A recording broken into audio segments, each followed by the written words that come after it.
मरहलावार lockdown खात्मे का पहला दिन। कोरोना केसेस में रिकॉर्ड इजाफा। पंजाब और खैबर पख्तूनख्वा में कई कारोबार खुल गए। ज़ाब्ते पर अमल कराना इंतजामिया और ताजिर दोनों की पहली तरजीह होनी चाहिए। लॉकडाउन खत्म होता रहा तो जुलाई तक बलूचिस्तान में कोरोना के 11 लाख मरीज होंगे। सूबाई डायरेक्टर जनरल हेल्थ ने खौफनाक खदशा जाहिर कर दिया। हुकूमत के कान खड़े तो होने चाहिए।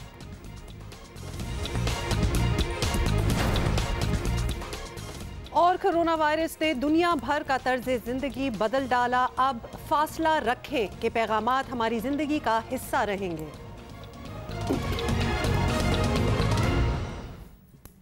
ऑलराइट, ये तो आई होप के सारों को बड़ी अच्छी तरह पता चल गया हो कि प्री कोरोना दुनिया क्या थी और आफ्टर कोरोना दुनिया क्या है। एंड ऑफ कोर्स बहुत सी चीज़ें बदल गई हैं, लेकिन मैं हमेशा से यही कहती हूँ कि इससे खौफज़दा नहीं होना।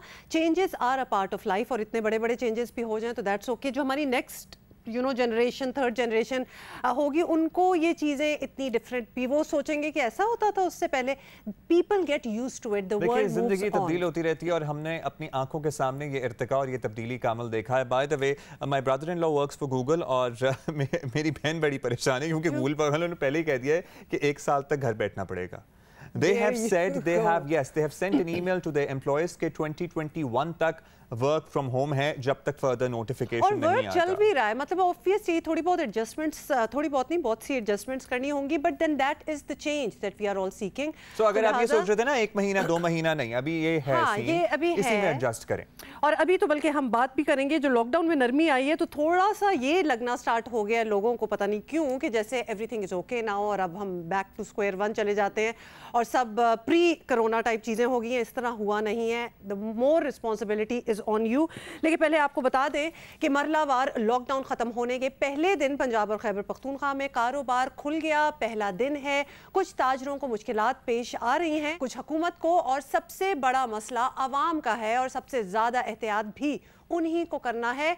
ऑल पाकिस्तान अंजुमन ताजरान ने आज से ताजरों को कारोबार खोलने की हिदायत जारी कर दी है और वजीर आजम ने 2 रोज पहले लॉकडाउन में नरमी का ऐलान किया था। सैटरडे से इंशाल्लाह परसों से लॉकडाउन खोल रहे हैं। फेजेस के अंदर जो हर रोज़ मेहनत करके अपने बच्चों का पेट पालते हैं, ये सब मुश्किल में है। सफ़ेद पोश मुश्किल में है। कई स्मॉल और मीडियम इंडस्ट्री जो अक्सरियत रोज़गार देती है लोगों को, हमें ये ख़तरा है आज कि बंद ही बिल्कुल ना हो जाए। इनमें से कई इसके बाद जब लॉकडाउन खोले तो ये बिल्कुल ही ख़त्म ना हो जाए, इसका हमें ख़तरा है। पंजाब और खैबर पख्तूनख्वा में कारोबार खुल चुका है। ऐसे में सिंध हुकूमत पीर से छोटे बाजार खोलने पर राजी हो गई है, लेकिन बड़ी मार्केटें और शॉपिंग सेंटर से मुताल्लिक फैसला वफाक के साथ मशवरे से होगा। तो कौन सी मार्केट्स हैं जो छोटी कैटेगरी में आती हैं या बड़ी कैटेगरी में नहीं आती हैं, तो उन मार्केट्स को जो छोटी कैटेगरी में आती हैं या बड़ी में नहीं आती हैं उनको हम फिर खोलने की इजाज़त दे देंगे, इसलिए कि वो इस मीटिंग के जो फैसले हैं उसके मुताबिक खुल सकती हैं। और आपको बताएं कि पंजाब के वज़ीर इत्तलात फयाजुल हसन चौहान का कहना है कि अगर वफाक रजामंद हो गया तो बड़े शहरों में लॉकडाउन बरकरार रखेंगे, ये उन्होंने कहा।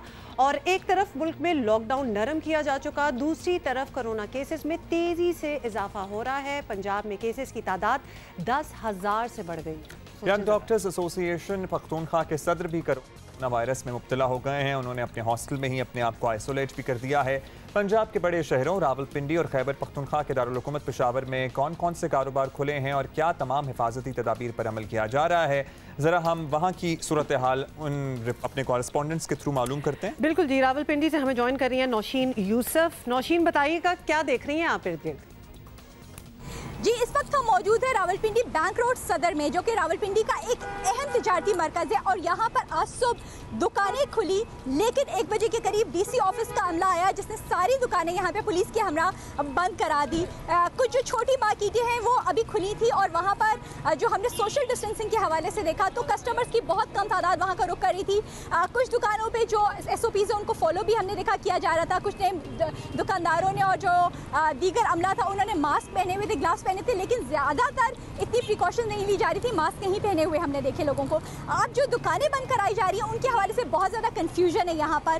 जो यहाँ पे अंजुमन ताजरान है उनका कहना है कि उन्होंने तमाम SOPs को फॉलो किया और यकीनी जो रिटर्न है यकीन दहानी कराई, लेकिन इसके बावजूद जो है दुकानें हैं वो आज बंद करा दी गई और अब कन्फ्यूजन है कि आया कारोबारी मराकज़ खुलने हैं या नहीं। जी अभी कुछ कंफ्यूजन है, ज़ाहिर है ताजर भी अपनी प्रिकॉशंस और SOP वगैरह जो हुकूमत की तरफ से जारी किए गए हैं उनको अमल कराने में भी, उसका सामान इकट्ठा करने में भी कि हर दुकान के बाहर आप सैनिटाइज भी करें, कस्टमर्स को मास्क और ग्लव्स वगैरह भी अपने स्टाफ को दें। 1-2 दिन लग जाएंगे बट आई होप कि चीज़ें सेटल डाउन हो जाए। पेशावर चलेंगे वैसे कहना जैसे मैं पहले बता दूं कि फयाजुल हसन चौहान साहब जो इंफॉर्मेशन एडवाइज़र हैं पंजाब के, उन्होंने कहा है कि नरमी जो है लॉकडाउन में वो हफ्ते में 4 दिन चलेगी और 3 दिन कंप्लीट लॉकडाउन होगा। तो उनके ये स्टेटमेंट हैं। थोड़ी कंफ्यूजन नहीं है? पहले तो मुझे लग रहा था कि 2 दिन छुट्टी होगी और फिर 5 दिन कारोबार होगा। बिल्कुल, यू आर वेरी राइट, लेकिन नोटिफिकेशन उन्होंने कहा है कि थोड़ी देर में जारी कर देंगे और जैसे वो जारी करते हैं हम आपको एक दफ़ा फिर से बता देंगे, लेकिन उनका बिल्कुल यही कहना है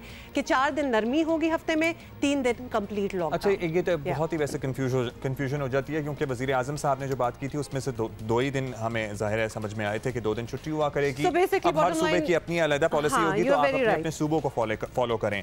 पेशावर से शीबा हैदर हमें अपडेट करेंगी। ओवर टू यू शीबा, बताइए what's the latest in Peshawar. जी बिल्कुल, वफाकी हुकूमत ने मुल्क भर में आज से लॉकडाउन ख़त्म करने का ऐलान किया था। खैबर पख्तूनख्वा हुकूमत ने भी वफाकी हुकूमत की पैरवी करते हुए आज से तजारती मराकज़ खोलने का ऐलान किया। ताहम गुज़िश्ता रोज़ सूबाई हुकूमत ने इलामिया जारी किया गया था, जुम्मा, हफ्ता और इतवार को शेख और दुनूश के अलावा तमाम तिजारती मराकज़ बंद रहेंगे।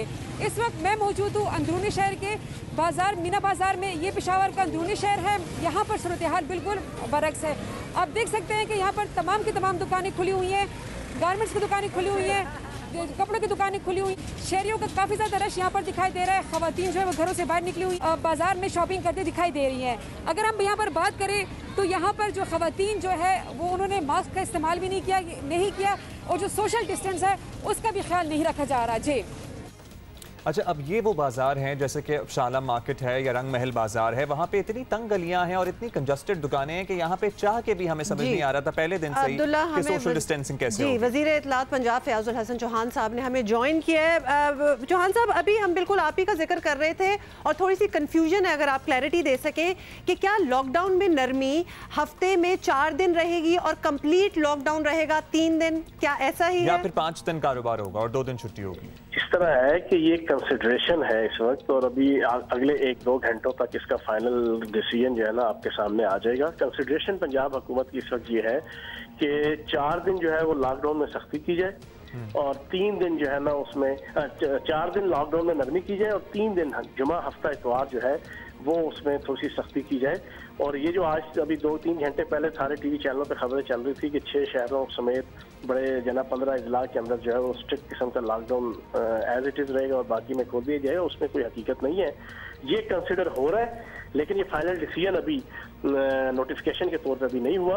वो अगले 2-3 घंटों में जना आपके सामने चीज़ें आ जाएंगी। कंसिडर ये हो रहा है कि 4 दिन जो है वो नरमी की जाए और जुमा, हफ्ता, इतवार 3 दिन जो है ना वो सख्ती की जाए पूरे पंजाब के अंदर। अच्छा, तो 5 बजे तक ही ये कारोबार हो सकेगा? सुनो एक मिनट, माल और प्लाजे जो है ना वो एज इट इज बंद रहेंगे, चाहे वो 3 दिन हो या 4 दिन हो। वो हफ्ते के 7 दिन जो है ना माल और बड़े बड़े शॉपिंग प्लाजे वो बंद रहेंगे। सिर्फ छोटी दुकानें और बाजार जो है वो 4 दिन जिसमें रिलीफ मिलेगा उसमें वो खुले होंगे। अच्छा फयाज साहब, टाइमिंग बता दें। और आप छोटी दुकानें और छोटे बाजार, अब हम शाह आलम मार्केट या रंग महल बाजार और इन अनारकली बाजार को क्या छोटा कंसिडर करें, बड़ा बाजार कंसिडर करें? बात यह है कि शॉपिंग मॉल और प्लाजे, बस एक लफ्ज यूज हो रहा है शॉपिंग मॉल और प्लाजे।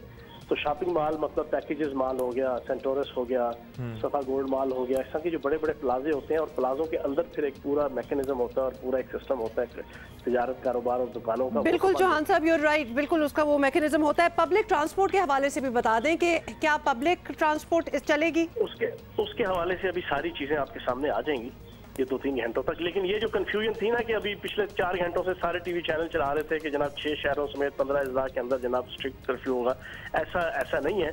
ये चीज़ कंसिडर हो रही है जो मैंने आपके सामने रखी है और फाइनल डिसीजन इसका नोटिफिकेशन की सूरत में आपके सामने 2-3 घंटों तक आ जाएगा। चलें 2-3 घंटे का हम इंतजार कर लेते हैं and then we will get the update. शुक्रिया आपका। शुक्रिया चौहान साहब।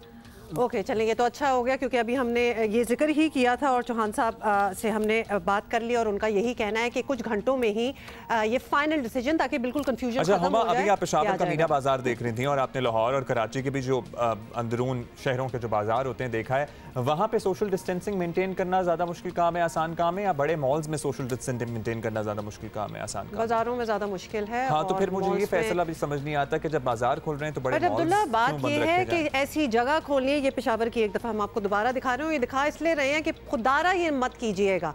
इसका मतलब ये बिल्कुल नहीं है कि जस्ट बिकॉज बाजार खुल गए हैं तो सारे, मतलब पहला दिन खुला है और सारे इस तरह ब्रश बना के पहुंच गए हैं और एक दूसरे से, आपको पता है फिजिकल डिस्टेंस तो नाम का ही रह गया, एक दूसरे को कंधे भी लग रहे हैं। जब इतनी तंग यही तो चीज है जो नहीं करनी। एक तो तजावुजात इतनी दुकानों के बाहर आधी दुकानें लगी होती हैं, तो वो भी। But Abdullah, coming back to what you were asking, definitely distancing जो है वो मॉल्स में परहैप्स ज्यादा हो सकती है, लेकिन आवाम के लिए जब कोई चीज खोली जा रही हो तो फिर वो इसी तरह मार्केट्स ही हो जाती हैं, क्योंकि आपको पता है मॉल्स वगैरह में there is a certain class of people who visit the malls, not everybody. मैं ये नहीं कह रहा था कि ये ना खोले, मैं कह रहा था फिर वो भी खोलते हैं, क्योंकि वहां तो ज्यादा, फिर वहां तो ज्यादा बेहतर है डिस्टेंसिंग इनको भी जरा कम करके खोलें। बट एनीवे, ये डिसीजंस अभी जैसे ही फयाजुल हसन चौहान साहब ने कहा है, अच्छा जी, उसके बाद हम आपको बताएंगे। पंजाब नईम मीर साहब हमारे साथ मौजूद हैं। शुक्रिया नईम साहब, आपने वक्त दिया। नईम साहब, ताजरों की बड़ी डिमांड पूरी हुई कि कारोबार खुलने का वक्त फाइनली आ गया है, जाहिर है खुलने ही थे।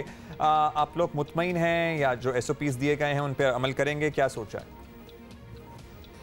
जी, कारोबार खुलने का वक्त तो ज़रूर आ गया और वज़ीर-ए-आज़म ने ऐलान भी कर दिया, लेकिन अफसोस की बात यह है कि ख़ास तौर पे अगर मैं पंजाब की बात करूं और सिंध की बात करूं, वहाँ पर जो सूबाई हुकूमतें हैं वो वज़ीर-ए-आज़म के ऐलान को मनोअन उस पर अमल करने को तैयार नहीं हैं और हर वक्त वो वज़ीर-ए-आज़म के ऐलानात में इबाम पैदा करती हैं और उनको तोड़ मरोड़ देती हैं। यही वजह है कि अभी तक ना पंजाब हुकूमत ने कोई नोटिफिकेशन जारी किया है और ना ही सिंध हुकूमत ने कोई नोटिफिकेशन जारी किया है। एक ही नोटिफिकेशन जारी हुआ है और वो खैबर पख्तूनख्वा की गवर्नमेंट ने जारी किया है। हम समझते हैं कि वज़ीर-ए-आज़म के फ़ैसलों पर मनोअन अमल होना चाहिए। वो पाकिस्तान के चीफ़ एग्जेक्टिव हैं और अगर जो सूबाई यूनिट और जो इकाइयाँ उनके फ़ैसलों को नहीं मानती तो इस हवाले से वज़ीर-ए-आज़म को फिर ज़रूर सोचना चाहिए कि वहाँ क्या कानूनी कार्रवाई इन सूबाई इकाइयों के ख़िलाफ़ की जाए, क्योंकि ये तो कोई तरीका ही नहीं है, ये तो कोई बात ही ना हुई कि आप नेशनल कोऑर्डिनेशन कमेटी में बैठकर फ़ैसले करें, आपकी वफाकी काबीना फ़ैसले करे और फिर आप तमाम वज़रा आला जो हैं वो अपने इनपुट्स भी दें और तमाम इनपुट्स लेने के बाद एक वज़ीर-ए-आज़म ऐलान करें और उस ऐलान के बाद भी हर किस्म का इबाम पैदा कर दिया जाए और हर किस्म की कन्फ्यूजन पैदा कर दी जाए। चलें, आपका कंसर्न बिल्कुल हमने सुन लिया है। मीर साहब, ये भी बताइएगा कि हुकूमत ने वाजे किया है कि SOPs पर अमल ना हुआ और कारोबार की वजह से कोरोना फैला तो फिर दोबारा लॉकडाउन करना पड़ जाएगा, तो ऐसा हुआ तो आपको कोई शिकायत तो नहीं होगी? जी बिल्कुल, हमें किसी किस्म की कोई शिकायत नहीं होगी, बल्कि हम इन तमाम SOPs पर अमल दरामद की ना सिर्फ ख़ुद कोशिश करेंगे बल्कि अपने तमाम ताजरों को, दुकानदारों को इस पर मजबूर करेंगे। और जो दुकानदार या जो ताजर या जो भी बिज़नेस सेंटर इन SOPs को वायलेट करेगा तो हम अस खुद कार्रवाई भी करेंगे, हम खुद उसकी शिकायत करेंगे, उसकी खुद निशानदेही करेंगे और हम इंतज़ामिया को बताएंगे कि ये वो शख्स है जो किसी भी वजह से कोरोना वायरस के फैलाव का सबब बन सकता है, क्योंकि ये अब हमारी कौमी ज़िम्मेदारी है। ये मेरे दुकानदार की जान का मसला है, मेरे दुकानदार की फैमिली की जान का मसला है और उसके मुलाजमीन की जान का मसला है और पूरी कौम की जान का मसला है। तो हम लोगों की जानों को स्टेक पर नहीं लगा सकते और अगर इस हवाले से अगर हुकूमत कोई फ़ैसला या इंतज़ामिया करेगी कि किसी भी मार्केट को या किसी भी इलाके को लॉकडाउन दोबारा कर दिया जाए तो बिल्कुल हम सपोर्ट करेंगे। बिल्कुल ठीक है नईम मीर साहब, और आपने कहा है कि बिल्कुल आपका भी it will be in your interest के सारे SOPs को फॉलो करें, लेकिन जो विजुअल्स हम लोग देखते हैं और जो रिपोर्टर्स हमें दिखाते हैं उनमें से हमें ये हकीकत बिल्कुल नज़र नहीं आती। मतलब ये लगता है कि लफ्ज़ी बातें हैं, ये वादे हैं, लेकिन उसको ट्रांसलेट करना इनटू प्रैक्टिकल टर्म्स हमें नज़र बिल्कुल नहीं आता, तो इसलिए कंसर्न हो जाते हैं हमें। और इसलिए हम कहते हैं कि जिम्मेदारी आप पे है, बराए मेहरबानी इतनी क्या इमरजेंसी है अभी जूते कपड़े लेने की और जाना किधर है ईद पे, मतलब तब भी यही सिलसिला चल रहा होगा तो तब भी आपको एहतियात करनी है। इसी का खौफ है ना अब्दुल्ला, क्योंकि खुल जाती है चीज़ें तो लोगों को फिर ये लगना शुरू हो जाता है कि everything is okay. Khyber Pakhtunkhwa की सूरत हाल तो हमने आपको दिखाई। खैबर पख्तूनख्वा के ताजर रहनुमा गज़नफर बिलोर हमारे साथ मौजूद हैं। शुक्रिया बिलोर साहब, आपने वक्त दिया। बिलोर साहब, लॉकडाउन खत्म हो रहा है, पख्तूनख्वा में कारोबार खुल रहे हैं, हमने देखा भी। अब तो ताजर ज़ाहिर है खुश हैं, जो चाहा वो मिल गया, लेकिन सोशल डिस्टेंसिंग कोई है नहीं वहाँ पर हो रही। बिस्मिल्लाहिर्रहमानिर्रहीम, आपका शुक्रिया, आपने मुझे यहाँ बुलाया। सबसे पहले तो आपने सवाल किया कि ताजर खुश होंगे। ताजर पहले भी खुश थे अभी भी ताजर खुश होंगे।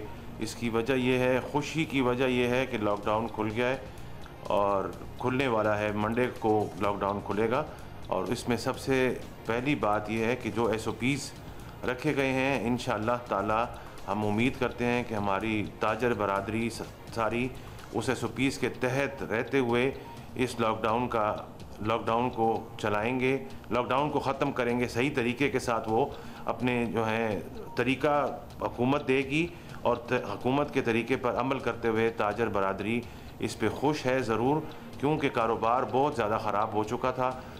बिलोर साहब, बट यू डू रियलाइज कि हुकूमत ने कारोबार खोलने का फैसला आप लोगों यानी ताजरों के इसरार पर ही किया है और ये भी बता दिया है कि कोरोना फैला तो फिर लॉकडाउन दोबारा से लग सकता है। तो अगर दोबारा से लॉकडाउन लग गया और SOPs फॉलो ना हुए, जो कि एक्चुअली हम अभी देख भी रहे हैं, तो इसके जिम्मेदार आप लोग ही होंगे, ये मानते हैं आप?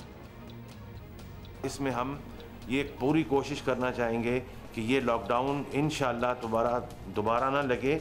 इसकी ज़िम्मेवारी अगर आप हमारे पे डालते हैं तो ये ज़िम्मेवारी हम कबूल भी कर सकते हैं और नहीं भी कबूल कर सकते, क्योंकि ये लॉकडाउन अगर दोबारा लगेगा तो इसमें सबसे बड़ी बात यह है कि अगर हमारे केस ज़्यादा हुए तो तब ही लॉकडाउन लगेगा। और इसमें हम ये ताजर बरादरी ये नहीं चाहेगी कि हमारे मुल्क में ये वबा और ज़्यादा फैले और लोगों की अमवात हों, तो ये चीज़ बड़ी गलत है।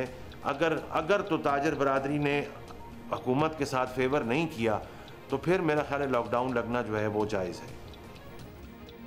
शुक्रिया आपका बिलोर साहब, आपने वक्त दिया। बट जाहिर है ताजरों की जहां जिम्मेदारी है वहीं आवाम की हुमा उनसे ज़्यादा जिम्मेदारी है। इसलिए आप लोग जो हमें देख रहे हैं, हम आपसे बारहा गुजारिश करेंगे कि अगर हम अपने आप को सेहतमंद रखना चाहते हैं, अपने बच्चों को, अपने वालिदैन को सेहतमंद रखना चाहते हैं, तो आपने खुद दूसरों से फासला इख्तियार करना है। कुछ भी नहीं करना, आपके पास मास्क नहीं है आप रुमाल बांध लें, और अगर आपको नज़र आ रहा है ना कि दूसरा आपसे बहुत करीब है तो बस थोड़े से फासले पे होकर चल लें आप। मुझे वो जो गली हमने पेशावर में देखी है ना अब्दुल्ला, वो थोड़े से फासले वाली गली नहीं थी और मुझे तो खौफ ज़्यादा हो गया। मुझे बताएं ऐसी कितनी गलियां हैं हर शहर में? मतलब भाई इसमें हम खुद फिरते हैं ऐसी गलियों में, लेकिन अब वो ज़माना नहीं रहा।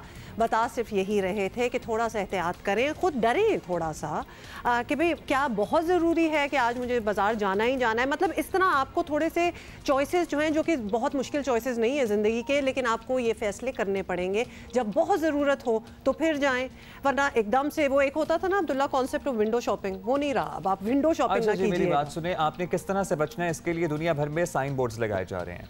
अब हम आपको दिखाते हैं कि ताकि लोगों में भी आगाही पैदा हो और लोग अपने आप की हिफाजत भी करें और दूसरों की भी हिफाजत करें।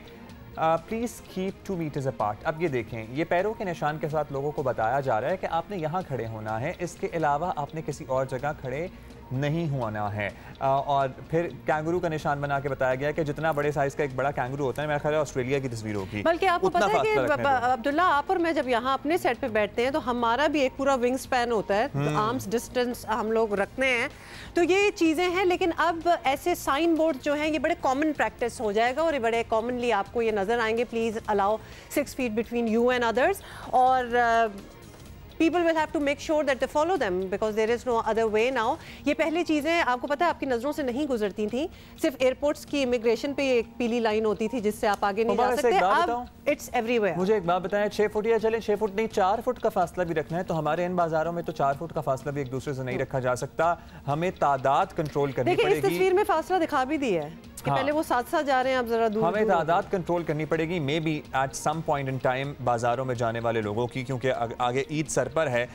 हम लिमिटेड नंबर्स में लोगों को भेजें एक टाइम फ्रेम के लिए और उसके बाद वापस वो आ जाएं, निकल जाएं। अगर आप 1,500 बंदे को 100 की कैपेसिटी वाले बाजार में एक वक्त में छोड़ देंगे तो फिर क्या होगा? और वबा का मरकज बनेंगे। और इसमें एक और आइडिया आपको दे रही हूँ, अगर आप निकल ही गए हैं कि जी आज हमने बाजार जाना है, बट व्हेन यू सी कि जी ये रश जरा मेरी तवक्को से ज़्यादा है, दूर हो जाएं। मतलब ये बड़े आसान फैसले हैं अगर आप समझ जाएं इस बात को। टाइम देते हैं आपको समझने के लिए, ब्रेक ले लें, ब्रेक के बाद।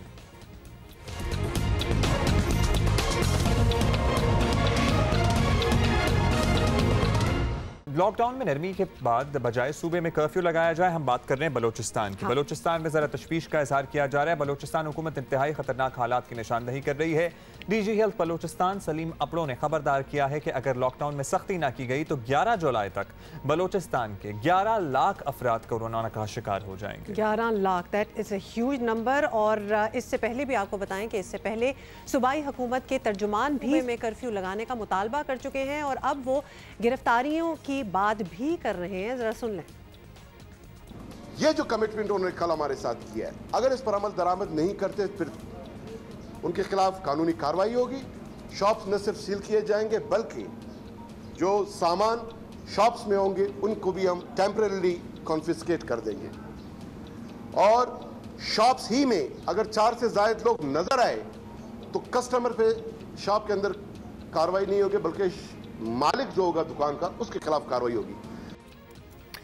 और आपको बताएं कि डीजी हेल्थ का मजीद कहना था कि बलूचिस्तान में 15 से 20 दिन के लिए कर्फ्यू लगाया जाए क्योंकि अब मकामी तौर पर कोरोना तेज़ी से फैल रहा है, यानी लोकल ट्रांसमिशन जिसको कहा जाता है। और अगर लॉकडाउन हटाया गया तो ये तादाद दिसंबर में 95 लाख तक पहुंच जाएगी। जी, जबकि बलूचिस्तान की कुल आबादी कोई 1.25 करोड़ है।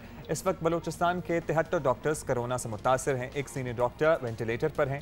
सूबाई महकमा सेहत ने हुकूमत से ये भी गुजारिश की है कि ईद से 4 दिन पहले लोगों को एक से दूसरे अजला में भी जाने की इजाज़त न दी जाए। अब इसी पे बात करते हैं। डॉक्टर सलीम अपड़ो, डीजी हेल्थ बलूचिस्तान हमारे साथ मौजूद हैं। शुक्रिया डीजी साहब, आपने वक्त दिया। बहुत ही तशवीशनाक हक़ाइक़ का आप तस्करा कर रहे हैं जो आपने प्रेडिक्शन की है। आपने ज़ाहिर है बात मीडिया के सामने तो कही लेकिन हुकूमत के सामने भी रखी होगी, तो वहाँ से क्या जवाब मिला? देखिए जी, ये पॉलिसी मेकर या पॉलिसी गवर्नमेंट की है। हम टेक्निकल लोग हैं, सिर्फ उनको टेक्निकल एक सजेशन दे सकते हैं, मुशावरत कर सकते हैं कि जनाब ये सूरत हाल है, हमारे पास ये चीज़ें मौजूद हैं, हम ये चीज़ें कर रहे हैं। हम अपने बसात मुताबिक जितनी भी एक एज मेडिकल साइंस पर्सनल हम लोगों ने सेक्रेटरी हेल्थ हैं या हमारे हेल्थ डिपार्टमेंट है, तो हम लोगों ने उनको ये तजवीज़ एक दी थी कि इसको इन पे सख्ती से अमल दरामद कराएं, कम अज़ कम उन इलाकों में तो कराएं जिसमें ज़्यादा स्प्रेड है, स्मार्ट लॉकडाउन तो कर दें और एक 15-20 दिन की सख्ती से ये कमी हो सकती है। क्योंकि मैंने कल भी अर्ज किया था कि मुआशी हालात उसी वक्त हो सकते हैं जब हम रहेंगे, जब हम ही चले जाएंगे तो मुआशी हालात कैसे। तो हमने तो एक तजवीज़ दी है, बाकी इस पॉलिसी पे या इसको इम्प्लीमेंट कराना तो वो तो गवर्नमेंट का। अब साहब ये भी बताइएगा कि अब आपकी ये सिफारिश फौरी तौर पर तो मानी नहीं गई, लॉकडाउन तो मरहलावार ख़त्म हो रहा है, तो अगर आपके खदशात दुरुस्त हैं तो महकमा सेहत इसके लिए तैयारी क्या कर रही है, ये बता दें। कुछ अगर आपको खौफ है इस चीज़ का तो फिर तैयारी भी हुई होगी कोई अच्छी सी।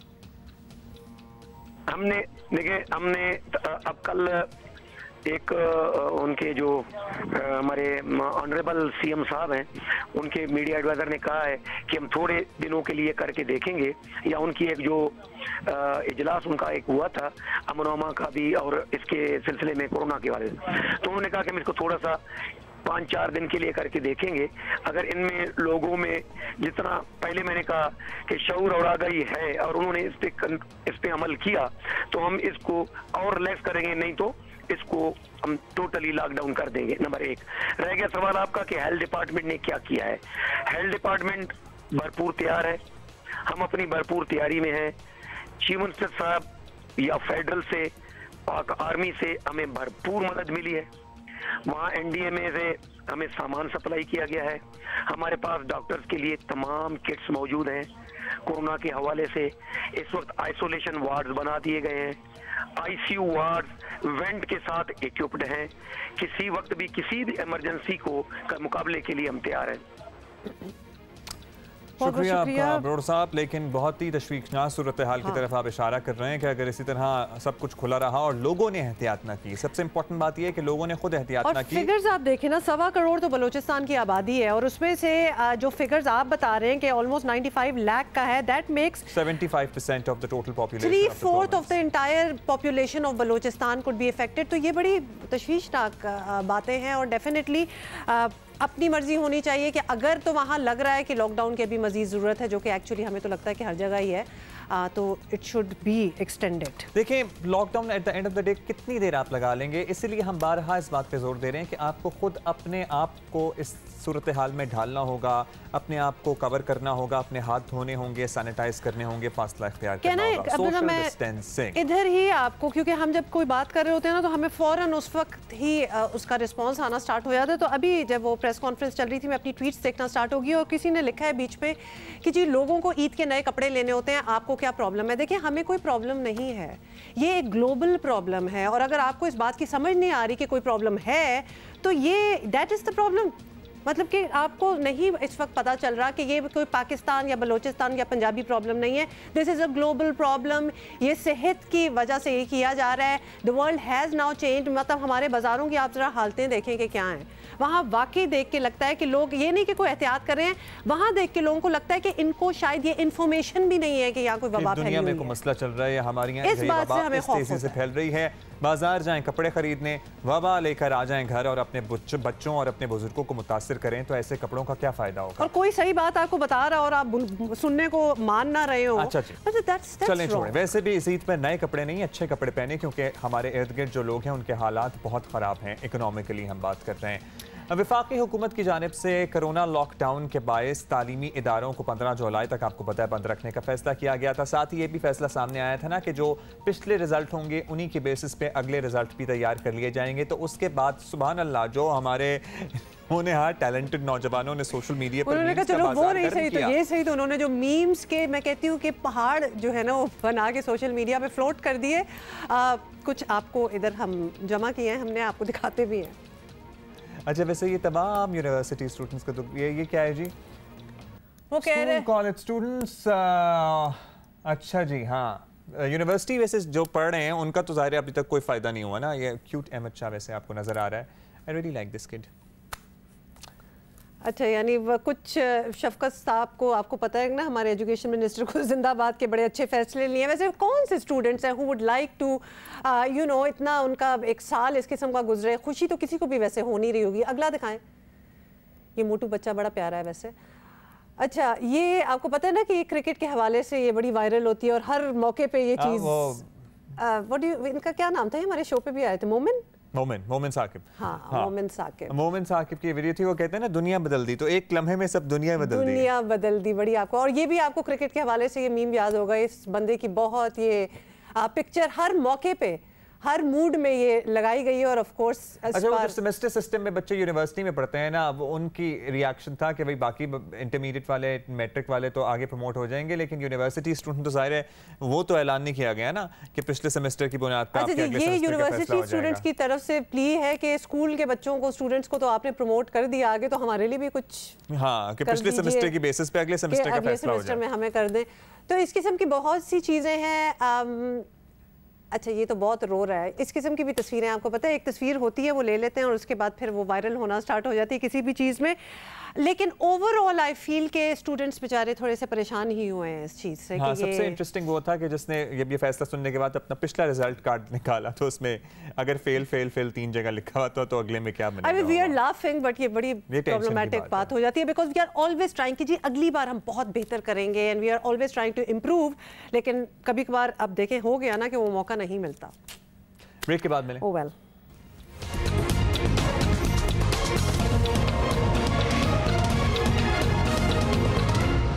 Welcome back. और आपको पता है कि बहुत सी आजकल रिसर्च हो रही है, बहुत काम हो रहा है कि किसी तरीके से कोरोना वायरस कोविड-19 का कोई हल, कोई इलाज जो है वो निकाला जाए। तो वो इतनी डाइवर्स रिसर्च भी होगी, हमें नहीं अंदाजा था। हाँ जी, तो आपको बताएं कि कोरोना वायरस के खात्मे के लिए दुनिया भर में माहिरीन मुख्तलिफ बहुत सी हैं, वो रिसर्च तो कर ही रहे हैं, लेकिन एक आलमी तहकीक हो रही है जिसके तहत बेल्जियम के एक फार्म में विंटर नामी एक लामा है जी, और उसका खून वायरस को ख़त्म करने के लिए मावन हो सकता है, ये कहा जा रहा है। लामा भी दिखा दें जी प्लीज़। और ये एक जानवर होता है, पाकिस्तान में वैसे नहीं होता। क्यूट होता है वैसे, पाकिस्तान में मैंने नहीं देखा वैसे। और कहा जा रहा है कि इन जानवरों में बीमारी से लड़ने के लिए एंटीबॉडीज़ की एक ख़ास क्लास पाई जाती है जो कोरोना वायरस को जिस्म में मौजूद सेल्स में दाखिल होने से रोक सकती है। माहिरीन का ये कहना है कि वो जल्द इसकी एंटीबॉडीज़ का तजर्बा लोगों पर करना शुरू कर देंगे। तो लेट्स सी कि ये तजर्बा कितना कामयाब होता है। एक लामा का खून आप में या फिर उसके खून से जो भी सामान लेके और आपको पता है, ये तो चलो हम एक एग्जांपल दे रहे हैं ना लामा की, there are so many other studies, मतलब किसी तरीके से कोई इलाज निकल आए तो बहुत सी और भी चीजें हैं जिन पे रिसर्च हो रही है। आंखें देखो जरा लामे की, खासी प्यारी हैं। हाँ, वेरी क्यूट लामा। लामा होता ही बड़ा क्यूट एनिमल है। And I feel like llama जरा ठंडी जगहों पे रहता है, इसलिए शायद हमारे यहाँ नहीं होते हैं लामा। नहीं, मे बी नॉर्दर्न एरियाज वगैरह, गिलगित वगैरह में कोई लामा नहीं, आई डोंट थिंक सो। भाई कोई जो इस वक्त हमें इन एरियाज में देख रहे हैं हमारा show, please write to us and tell us कि अगर वहाँ कोई लामा टाइप जानवर ज़ू होता में है शायद है। और मेरा ख्याल है कि मैंने कराची में जो एक प्राइवेट ज़ू है ना, एक हाउसिंग सोसाइटी में, आई गेस मुझे ऐसा लगता है कि जैसे मैंने कोई तस्वीर कहीं से देखी हुई है ऐसे किसी जानवर की, बट वाइट था। हाँ, ज़्यादातर वाइट होते हैं, बड़े प्यारे होते हैं। अच्छा जी, एक हम ब्रेक लेंगे और this is going to be the headline break, और कुछ ही देर में वापस आते हैं। ट्वीट टू अस।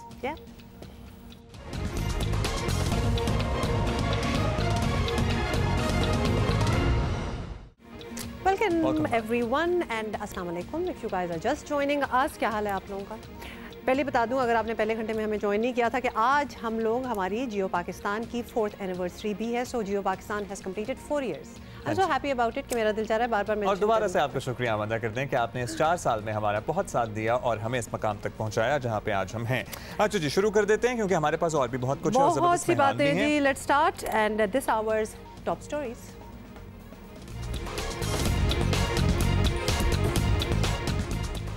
नैब सियासी मकासद के लिए इस्तेमाल होता है, दिहाइयों पुराने केस खोलना बदनीयती के सिवा कुछ नहीं। चौधरी बिरादरान की पिटीशन नैब की सियासी इंजीनियरिंग की शिकायत कर रही है।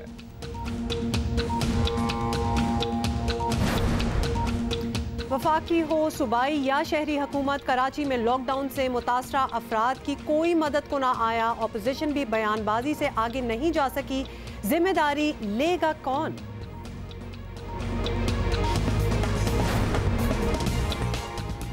और क्लासिकल गुलकार जावेद बशीर ने खूबसूरत हम रिलीज कर दी। बड़ी सहर अंगेज इनकी आवाज़ है, बहुत ही अच्छी है। I am really looking forward to कि हम कुछ शायद अपनी फरमाइशें भी बीच में डाल दें। लेकिन सबसे पहले फर्स्ट थिंग्स फर्स्ट, आपको बताएं कि नैब की साख और उसका सियासी बुनियादों पर इस्तेमाल अरसे से मौजू बहस है और 20 साल पुराने मुकदमे को तलवार बनाकर लटका रखा है। नैब के खिलाफ चौधरी परवेज इलाही की लाहौर हाई कोर्ट में दरख्वास्त सियासी इंजीनियरिंग की कहानी सुना रही है। स्पीकर पंजाब असेंबली ने अपनी दरख्वास्त के पैराग्राफ नंबर 18, 19 और 20 में नैब के किरदार पर भरपूर रोशनी भी डाली है। चौधरी परवेज इलाही का कहना है कि नैब का क़याम और उसकी साख और सियासत के लिए इसका इस्तेमाल अरसे से सियासी जमातों, इंसानी हकूक़ की तंजीमों और दानिशवरों की बहस का मरकज़ है। मुल्की ही नहीं, बैनुल अक़वामी सतह पर भी ये बहस जारी है और कई मरतबा अदालती सतह पर भी इसका नोटिस लिया गया है। दरख्वास्त में कहा गया है कि तकरीबन 20 साल बाद नैब का हरकत में आना न सिर्फ बददियानती पर मबनी है बल्कि इख्तियारात के नाजायज़ इस्तेमाल की मिसाल भी है।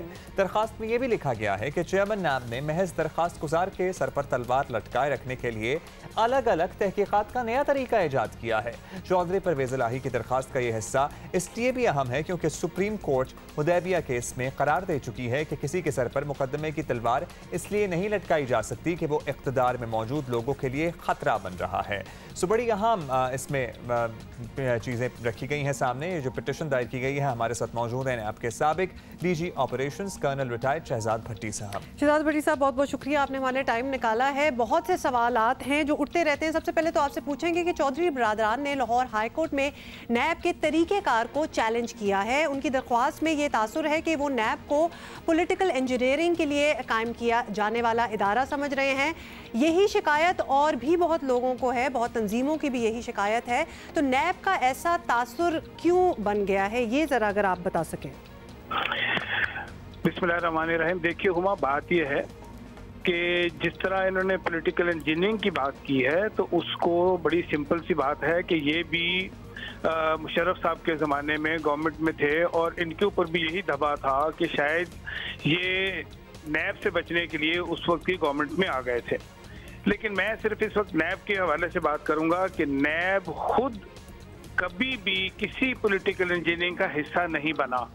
अगर कोई शख्स बाहर बैठ के कोई एक फाइल तैयार करके किसी पॉलिटिकल लीडर को ये कहे कि आप हमारे साथ नहीं मिलोगे तो तुम्हारी फाइल नैब को भेज दी जाएगी, तो उसमें नैब का कोई किरदार नहीं है, नैब को उसका हिस्सा ना समझा जाए। और ये जब भी होता है इसी तरह होता है कि एक दूसरे को लोग ब्लैकमेल करते हैं नैब के नाम से, जबकि नैब उसका हिस्सा नहीं होता। अब भी यही बात है कि कुछ चीजें ऐसी होती हैं नैब के अंदर, ड्यू प्रोसेस जिस तरह कोर्ट में चलता है नैब में भी चलता है। नैब का कोई अहलकार किसी इंक्वायरी को, किसी इन्वेस्टिगेशन को खुद बंद नहीं कर सकता जब तक कि वो लॉजिकल कंक्लूड ना हो जाए। और ये इन्हीं की इंक्वायरीज और जो चल रही हैं, जो पुरानी हैं, वो बंद नहीं हुई हैं। उसके अंदर असल मसला ये है कि बाहर के ममालिक से कुछ इतलात आनी है, कुछ इंफॉर्मेशन आनी है जो कि नैब को मसूल नहीं हो रही। सिस्टम ऐसा है भट्टी साहब कि नैब को एज अ हथकंडा सियासी मुखालिफिन हों या फिर बरसर इक़्तिदार बैठे लोग हों वो फिर इस्तेमाल करते हैं। और इसी पिटिशन में ये भी कहा गया कि एक 20 साल पुराने केस में नैब का अचानक हरकत में आना इख्तियारात से तजावुज़ है और बदनीयती पर मबनी भी है। तो कानूनी तौर पर क्या ये नुक्ता ठीक है? देखिए, पहली बात तो ये है कि क्योंकि अब ये सब जुडिस है वो कोर्ट में चले गए हैं। सिर्फ मैं इतना कहूंगा कि पहले जब हुदैबिया पेपर मिल का भी मामला आया था तो उसमें भी यही बात थी कि पुराना केस अगर बंद हो गया हो तो दोबारा नहीं चल सकता जब तक कि उसके अंदर कोई ऐसी फ्रेश एविडेंस या उसका रुख बदल गया हो या उसके अंदर कोई बहुत नई चीज आ गई हो तो उसको वो कोर्ट में लाके पेश करना चाहता हो इन्वेस्टिगेटर, तो वो उसके ऊपर काम कर सकता है। अब बात यह है कि ये ना तो बंद हुई इंक्वायरियों की बात हो रही है, दूसरी बात यह है कि ना तो इनको कभी बुलाया गया है। आज से कुछ 1.25 साल 1.5 साल पहले इनसे पूछा गया था शायद, उसके बाद तो इनको बुलाया नहीं गया। सिर्फ मसला यह है कि बाहर के मुल्कों से जो चीजें आनी होती हैं वो आपके इख्तियार में नहीं होती, आप उनसे मांगते हैं। आप क्योंकि म्यूचुअल लीगल असिस्टेंस के रास्ता इख्तियार करते हैं यूएन कैग के जरिए, अगर वो ममालिक दे देते हैं तो आप ठीक है, अगर वो नहीं देते, डिले देते हैं या ना भी नहीं करते और हाँ भी नहीं करते तो नैब किस उस एविडेंस के ऊपर बंद कर दे इंक्वायरी को, क्योंकि कानून ये कहता है कि जब तक कंक्लूड ना हो जाए, कोई ऐसी कंक्लूडिंग एविडेंस ना मिल जाए कि इसके अंदर कुछ नहीं है, उसको बंद नहीं किया जा सकता। तो इस वक्त ये एक पॉलिटिकल चीज है, इसको पॉलिटिकल ही तरीके से इस्तेमाल किया जा रहा है, जबकि नैब का इसके अंदर कोई किरदार नहीं है।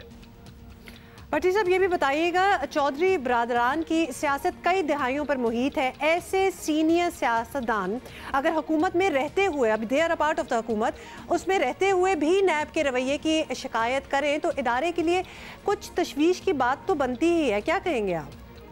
मैं इसको बिल्कुल दूसरे नजरिए से देखता हूं कि नैब की इंडिपेंडेंस इस चीज से शो होती है कि जी नैब ना किसी गवर्नमेंट के इदारे की बात सुनती है, ना किसी ऑपोजिशन की बात सुनती है, वो अपना काम न्यूट्रली कर रही होती है। उसमें कोई अगर गवर्नमेंट के लोग इन्वॉल्व हो जाते हैं, और जैसा कि नैब के चेयरमैन ने पिछले दिनों अपनी एक तकरीर में कहा भी था कि हमारे पास कुछ केसेस गवर्नमेंट के भी हैं जो कि हम कर रहे हैं, और सिर्फ अगर उनके ऊपर स्टे खत्म हो गया तो वो भी अपने कैफरे किरदार तक पहुंचेंगे। तो ये आप इस चीज को इस तरीके से ना लीजिए कि वो गवर्नमेंट में है तो वो तनकीद कर रहे हैं, क्योंकि ये गवर्नमेंट का दायरा नहीं कहलाता, ये इंडिपेंडेंट है। सिर्फ 3-4 चीजों के लिए ये गवर्नमेंट के अंडर जाता है, यानी बजट इसको गवर्नमेंट से मिलता है। मैं समझता हूँ कि इस गवर्नमेंट को चाहिए था कि इसको फाइनेंशियल ऑटोनॉमी देती, कोई बात अगर करनी थी, कोई बेनिफिट एहतसाब का करना था तो इसको फाइनेंशियल ऑटोनॉमी देनी थी। अदरवाइज चेयरमैन मुकर्रर करना या पीजीए मुकर्रर करना या डिप्टी चेयरमैन मुकर्रर करना, इसके अलावा नैब जो है वो गवर्नमेंट के किसी इदारे के अंडर नहीं आती। अच्छा भट्टी साहब, दुनिया भर में एहतसाब के इदारे होते हैं लेकिन इसके काम पर इस तरह से तनकीद नहीं होती। यहाँ एहतसाब कमीशन बने या नैब, उसकी परफॉर्मेंस से ज़्यादातर लोग खुश नहीं होते, और आजकल तो वैसे कोई भी खुश नहीं लग रहा नैब की परफॉर्मेंस से। क्या इसमें कहेंगे, कहीं ना कहीं इदारे की अपनी गलती होगी या नहीं होगी? अब्दुल्ला, बात यह है कि अदारे में तो कभी भी मैं ये नहीं कहता कि वो अपनी 100% दे रहा हो या जो उससे एक्सपेक्ट किया जा रहा हो। जैसे सुप्रीम कोर्ट हमेशा नैब को क्रिटिसाइज करता है, तो ये नहीं होता कि वो ये कह रहे होते हैं कि ये नैब जो है ये बिल्कुल ही परफॉर्म नहीं कर रही होती, बल्कि उनकी एक्सपेक्टेशन नैब से ज्यादा होती है।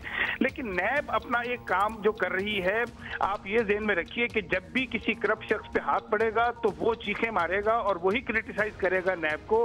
तो ये क्रिटिसिज्म, मुझे ये बताइए, कोई एंटी करप्शन ये इदारे को क्रिटिसाइज कर रहा है, कोई FIA को कर रहा है, किसी और एंटी करप्शन इदारे को क्रिटिसिज्म हो रहा है? क्रिटिसिज्म नैब पे इसलिए होता है कि नैब हर करप्शन के ऊपर पहुंच रही है, और इस वक्त खासकर चीनी, आटा, ये वाले काम जो हैं, अभी आपने रिसेंटली देखा है कि बहुत बड़ा स्कैम जो है शक्कर के करीब शक्कर नैब ने पकड़ा है, और उसके अंदर तकरीबन 10 बिलियन रुपए रिकवर करके इनडायरेक्टली और डायरेक्टली गवर्नमेंट एक्सचेकर में पहुंच भी गए हैं और बाकी 6-7 बिलियन का काम जो है वो हो रहा है। तो लोग इससे घबराते हैं कि जी ये किस तरफ जा रही है नैब। अब वो चीनी के काम के अंदर भी पड़ रहे हैं और कल को पता लगे कि आईपीपी का भी गवर्नमेंट जो है रेफरेंस नैब को दे दे कि इसके अंदर भी जो बदफेलियां हुई हैं वो भी नैब देखे। तो इसलिए जो क्रिटिसाइज करना मैं समझता हूँ इसको हेल्दी साइन है कि उसी को क्रिटिसाइज किया जाता है इदारे को जो काम कर रहा होता है। चलें, आपकी इसी बात पे बहुत बहुत शुक्रिया शहजाद भट्टी साहब, साबिक डीजी ऑपरेशंस नैब हमसे बात कर रहे थे और बड़ा अच्छा डिफेंड कर रहे थे नैब को।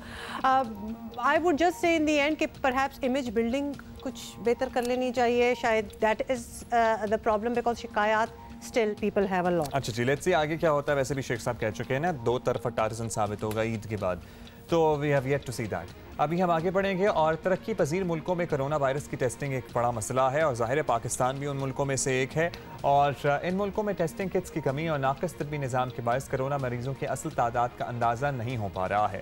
आलमी इदारा सेहत ने एक ऐप लॉन्च करने का फैसला किया है जिसके ज़रिए कोई भी शख्स घर बैठे ये मालूम कर सकेगा कि उसे कोरोना है या नहीं है। अच्छा जी, आपको बताएं कि ये ऐप आपकी बताई गई अलामत को प्रोसेस करके नतीजा जो है वो खुद ही अखज़ करेगा और इस एप्लीकेशन की तैयारी में गूगल और माइक्रोसॉफ्ट के माहिरीन WHO की मावनत कर रहे हैं। सो बड़े ही हाई लेवल पे ये चीज़ हो रही है। लेट्स सी इंशाल्लाह हाउ दैट वर्क्स आउट। लेकिन of course we wanted to keep you, वैसे अगर ये हो जाए तो अगर ज़बरदस्त हो जाए और इस किस्म की चीज़ें आपको पता है कि एप्स बड़ी जल्दी डेवलप भी हो जाती हैं। So just wanted to bring it to your notice. लेकिन हम आपसे वादा कर चुके हैं कि आज हमारे पास बड़े स्पेशल गेस्ट हैं जो कि इस वक्त हमें ज्वाइन भी कर चुके हैं। आपको बताएं कि रमज़ानुल मुबारक की मुनासबत से मारूफ क्लासिकल गुलकार जावेद बशीर ने भी एक हम्द बनाई है, अल्लाहू के नाम से रिलीज़ की गई है। बड़ी दिल में उतरने वाली आवाज़ तो है ही और इसकी तर्ज भी है। बहुत शुक्रिया जावेद साहब, आपने वक्त दिया। बताइएगा कि कब से काम चल रहा था और आजकल तो तमाम आर्टिस्ट ज़्यादातर घर पे ही हैं, इसलिए बहुत ज़्यादा घर बैठे म्यूज़िक भी प्रोड्यूस हो रहा है, तो आपका भी वक्त का म्यूज़िक बनाने और म्यूजिक सुनने में ही गुजर रहा है क्वारंटीन में, लॉकडाउन में? Thank you so much for Geo Pakistan और स्पेशली आपका शो बहुत पसंद किया जाता है पूरी दुनिया में। बहुत शुक्रिया। तो बस ये हम के हवाले से आज मैं मतलब मैंने सोचा कि क्यों ना मतलब इस हम, क्योंकि रमज़ान का महीना है, बड़ी रहमतों का महीना है और बहुत ही अल्लाह ताला की ख़ास करम नवाजी का महीना है, तो क्यों ना इसमें हम्द की जाए। तो इस हम्द के हवाले से तो मैं मतलब आया हूँ और यानी कोशिश की है कि मतलब इस हम को प्रमोट किया जाए और तो ये हम के बोल के हवाले से बताएं कि कोई आपको पहले से कोई पसंद थे बोल जो आपने कहा कि इसकी मैं एक रेंडिशन बनाता हूँ, या फिर जब आपने डिसीजन कर ली कि जी अब मैंने हमद बनानी है तो फिर कुछ ढूंढा, किस तरह ये, how did this work out? ये इस तरह है, ये पुरानी एक अस्थाई है जो कि बुजुर्गों ने गाई थी, बहुत बहुत उस्तादों ने गाई है।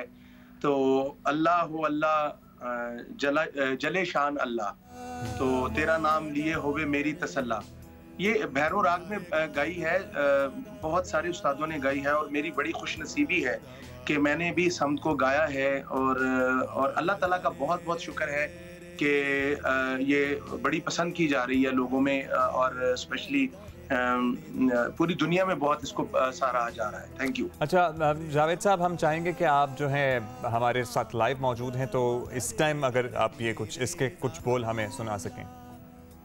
मैं सुनाता हूँ। जले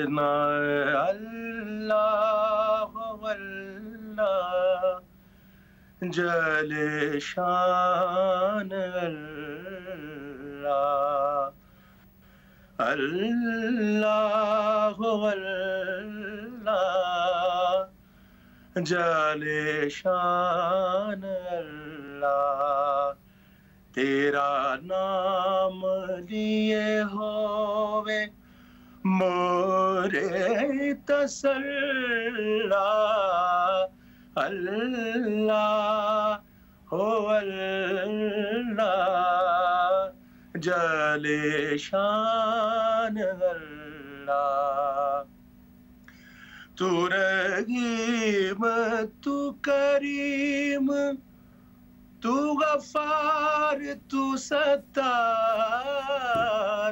तू रहीम तू करीम तू सत्तार तू गफ्फार रिम जिम बरसे नूर रे तजल्ला अल्लाह अल्लाह जले शान अल्लाह सारे ग नि द रे ग म प द द नि नि नि द प द म म सा द नि द नि नि द नि द प म ग म ग रे रे रे ग म प द द द द प म ग रे मगरे गरे दानी दा नि दा नि दा गरे गरे गरे दानी दा म म ग म प प द म प प प द द द नि नि दा द नि दा नि नि दा नि दा प द म म ग म ग रे गरे दानी दा अल्लाह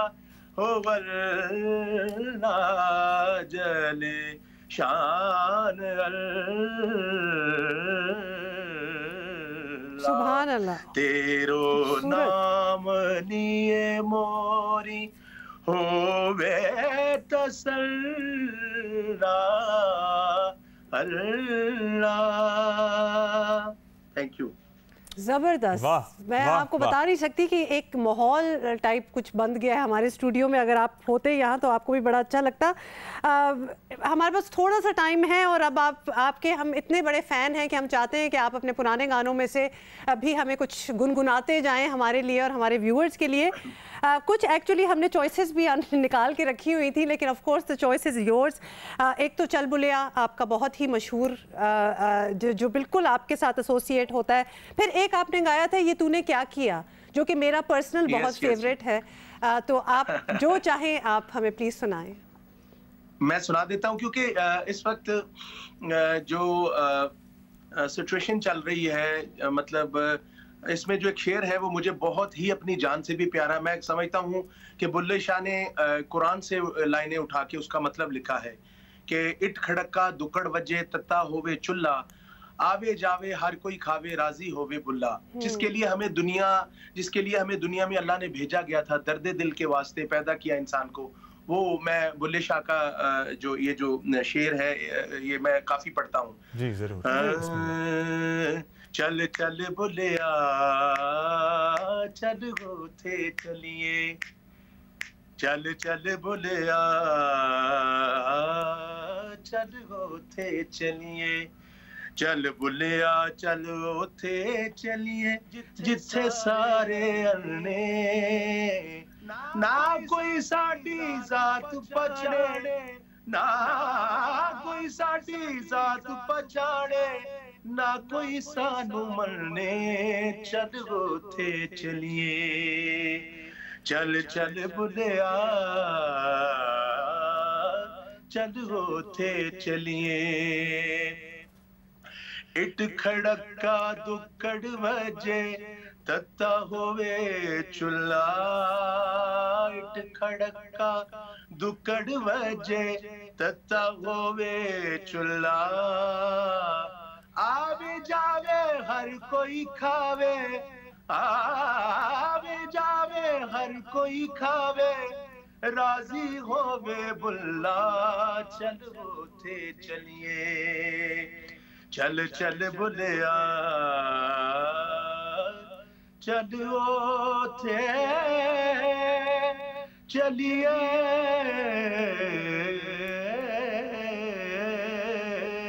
वाह वाह वाह वाह जावेद साहब, हम बहुत आपके मशहूर हैं कि आपने हमारे लिए मैं कमात छुरियां सुन ले भगत कबीर दी बुलिया दोवे गल्ला बुरियां चल होते। बहुत शुक्रिया जावेद साहब, बहुत शुक्रिया और मज़ा आ गया। आपने तो एक माहौल बांध दिया हमारे लिए। हमें एक्चुअली एक ब्रेक लेनी है to get out of this one. Beautiful, बहुत ही अच्छा लगा। ब्रेक के बाद मिलते हैं आपसे। See you in a while.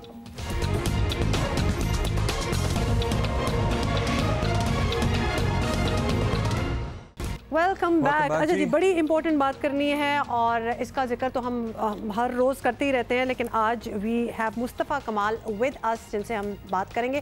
पहले आपको बता दें कि कोरोना वबा के आगाज़ से अगले 9 माह तक पाकिस्तान में 50 लाख बच्चों की पैदाइश मुतवक्के है।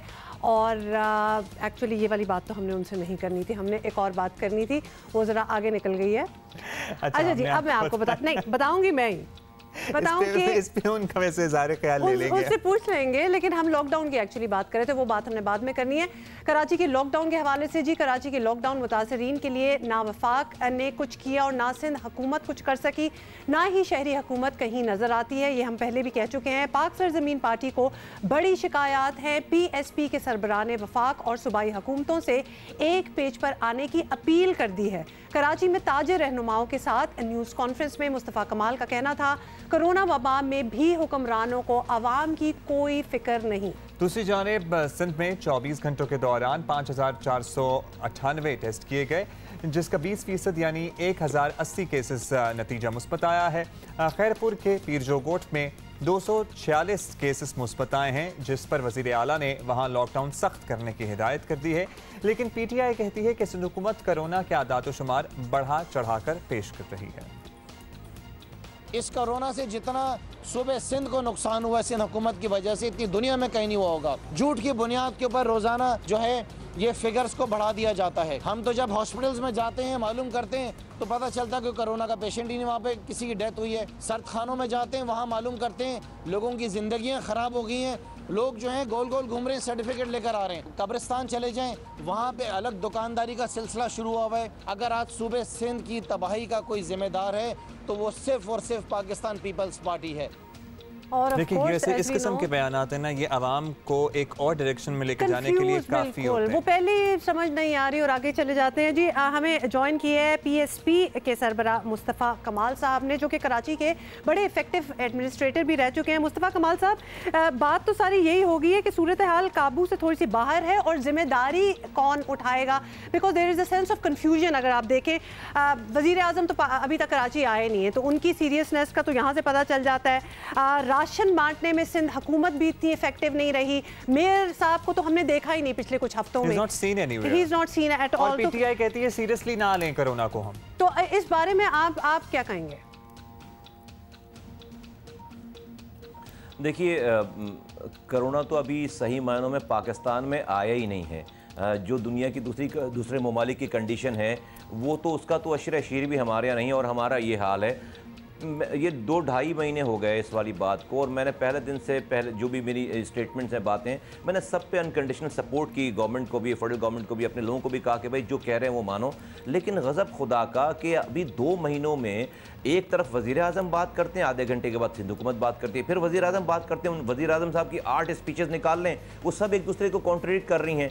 वज़ीर आला साहब जो है वो बिल्कुल हिमायती बनकर, बहुत ज़्यादा गरीबों के मसीहा बनकर वो आ जाते हैं टीवी पे, 2-2 घंटे की प्रेस कॉन्फ्रेंस करते हैं, और टोटल वो अब पॉइंट स्कोरिंग है और PTI से जो है वो गेम खेला जा रहा है। इस बीच में हो क्या रहा है कि लोग, जो आम ताजिर है, जो आम इंसान है, जो कारोबारी तबका है, वो पिसकर रह गया है कराची में। और when we speak about Karachi, देखें कराची कोई एक शहर का नाम नहीं है, कराची पूरा पाकिस्तान है, 70% रेवेन्यू कमा कर देते हैं। तो मुझे ये बिल्कुल 2.5 महीनों में नजर आ गया है कि नहीं, गवर्नमेंट बिल्कुल सीरियस नहीं है, इनको लोगों का बिल्कुल, लोगों की, ये झूठ बोलते हैं कि इनको लोगों की फिक्र है, बिल्कुल लोगों की फिक्र नहीं है। सूबाई हुकूमत का भी ये हाल है और वफाकी हुकूमत का भी ये हाल है। वफाकी हुकूमत का ये है कि भाई आप कराची से 14 सीटें PTI के पास, वज़ीर आज़म साहब खुद मुंतखब हुए यहाँ से, भाई पाकिस्तान PIA बंद हुआ है ना, और दूसरी एयरलाइनें बंद हुई हुई है ना, वज़ीर आज़म का जहाज़ तो चल रहा है, वो आ जाते कराची में, 2 दिन यहाँ पर रुकते, यहाँ पर वज़ीर आला हाउस में जाकर बैठते, और कोई यहाँ के लोगों के लिए कोई फैसला करके जाते। नहीं हुआ ये काम। दूसरी तरफ वज़ीर आला साहब, जब वो वज़ीर आला साहब की बात करें, गवर्नर साहब जब ये कह देते हैं, हालांकि वो खुद कोरोना वायरस का शिकार हैं, कि ये फ्लू है, और फिर आपने PTI की मकामी क़यादत की गुफ्तगू भी सुनी, और पूरी दुनिया इसे एक शदीद मुतासर करने वाली वबा मानती है, और यहाँ पर सियासत की वजह से इस किस्म के बयानात आते हैं, तो आवाम की जान भी खतरे में है, और माल तो आवाम कमा ही नहीं रहे, जाहिर है कारोबार बंद है। देखिए अब्दुल्ला, ऐसा है ना कि पीटीआई को पे ये जेब नहीं देता कि वो कोई बात करे, क्योंकि वो सूबाई हुकूमत पे बात करके, भाई वो खुद भी वफाकी हुकूमत में है, यहाँ से उनके 14 MNAs हैं, 25 MPs हैं, उन्होंने क्या किया इसके लिए? सिर्फ वो नहीं कर सकते, मैं कर रहा हूँ।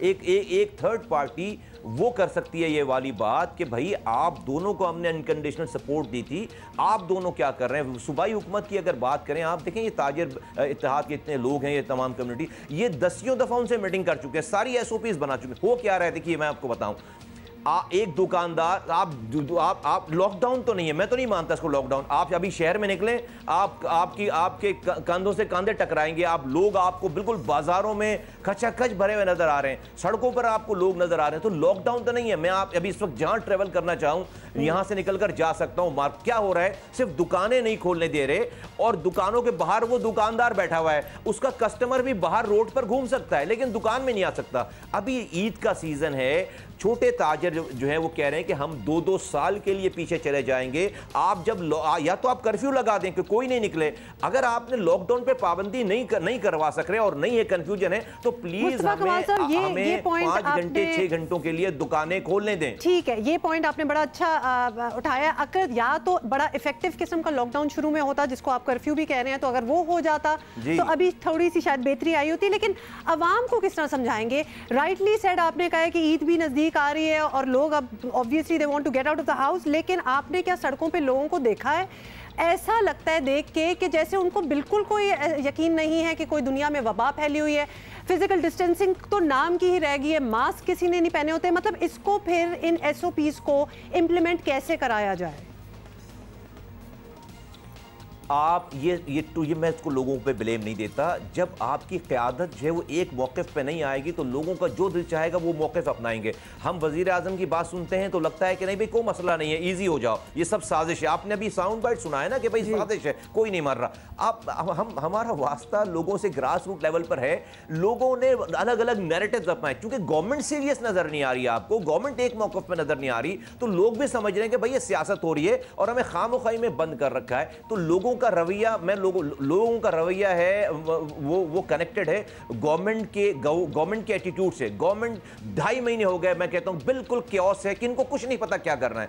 आज तक एक मौक़िफ़ अपना नहीं सके। भाई चले, पहले दिन नहीं हो पाया होगा, पहले हफ्ते नहीं हो पाया होगा, गजब खुदा का 2.5 महीने होने जा रहे हैं यार। अभी तक आपके पास कोई एक लाइन ऑफ एक्शन नहीं है। आप कुछ बोलते हैं, वफाक कुछ बोलता है, आप कुछ बोलते हैं, वफाक कुछ बोलता है। लोग यहां पर कोई फिक्र नहीं है आपको लोगों की। और कोरोना वायरस तो भाई जहां जाना है वो जा रहा है वहां पे। कोरोना वायरस तो आप टेस्ट ही नहीं कर पाए 2.5 महीने। भाई ये होता कि भाई लॉकडाउन आपने कर दिया, पूरे मुल्क के सील कर दिया आपने, भाई दुनिया ने क्या किया? कोई रॉकेट साइंस नहीं है ना।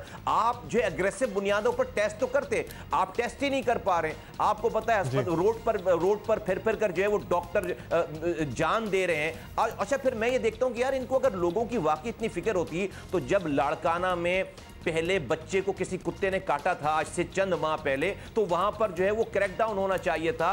कुत्ते मारने के और अभी भी कुत्ते के काटने के केसेस हैं। ज़ाहिर है कोरोना तो बहुत बड़ी वबा है, उसके मुकाबले में बहुत शुक्रिया आपका मुस्तफ़ा कमाल साहब। और ये कन्फ्यूजन जो है ना, ये आवाम की जान ले सकती है। ये कन्फ्यूजन नहीं होनी चाहिए। कोरोना एक सीरियस वबा है और ये इंसान के लिए ख़तरा है और इंसानियत के लिए ख़तरा है। पूरी दुनिया के ममालिक इससे मुतासर हैं।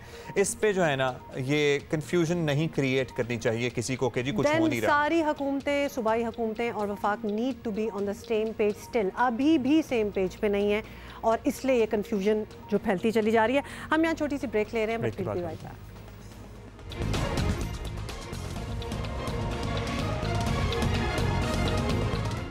वेलकम बैक चाहिए। और इन दिनों जहां बच्चों की मसरूफियत हम सब ढूंढने की कोशिश कर रहे हैं, वहां एक आइडिया है हमारे पास।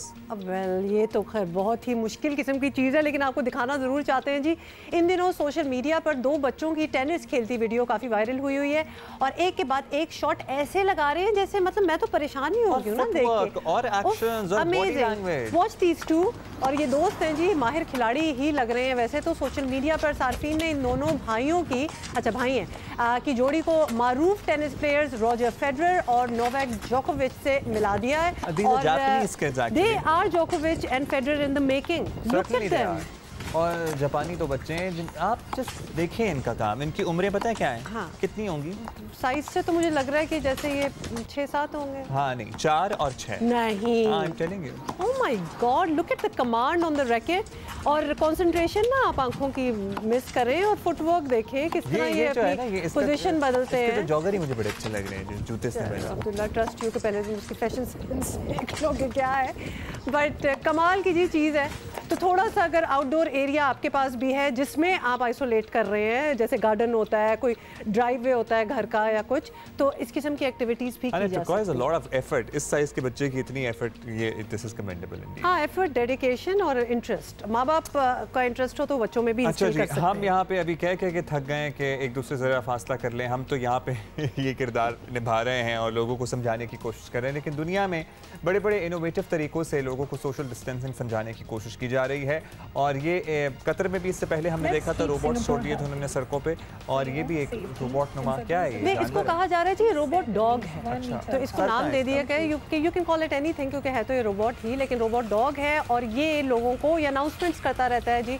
और ये बाय द वे सिंगापुर में है और ये लोगों के दरमियान समाजी फासले की अहमियत उजागर करता है, बात करता रहता है, सेंस कर लेता है जहाँ लोग घूम रहे हैं वहाँ पे बंदे कितने जिनको ये बता रहा है। इधर आए ना जरा बोरी बाजार तो फिर पता चल। या मैं ऐसे भेजता हूँ मीना बाजार में माशाल्लाह, फिर आपको ये एक ना एक टांग किसी और कोने में पाई मिलेगी। किसी और नहीं अब्दुल्ला, ऐसी कोई बात नहीं है, यकीनन यहाँ भी आई गेस यूज किया जा सकता है। Well not really, not really, मेरा नहीं ख्याल, but this was in Singapore and people are actually listening to this robot dog. हाँ, तो आप हमें ही सुन लें और आप जरा एक दूसरे से फिजिकल डिस्टेंस पे रहें। अगर बाहर भी जा रहे हैं, जाहिर है ज़रूरी काम में निकलना होगा। अपना ख्याल रखें। We are going to see you tomorrow इंशाल्लाह। बाय।